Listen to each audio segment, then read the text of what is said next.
ഇച്ചിരി ഉറങ്ങട്ടെ.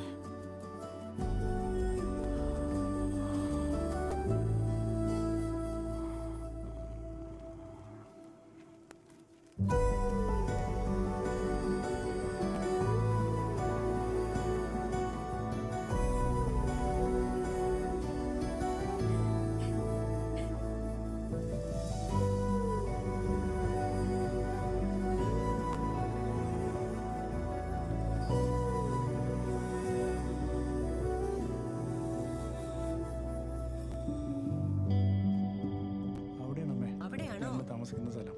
ശരി ശരി.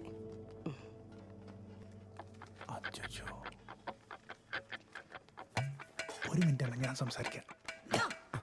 ഇതാണോടാ നീ പറഞ്ഞ ട്രെയിനിങ്? എന്താടി ശനി ഞായർ നിനക്ക് നിന്റെ വീട്ടിൽ പോയിക്കൂടെ? എന്തിനാ എന്റെ മോന്റെ അടുത്ത് വന്നിരിക്കുന്നേ? അയ്യോ അമ്മ, അങ്ങനെയൊന്നുമില്ല, ഞാൻ ചുമ്മാ വന്നതാ.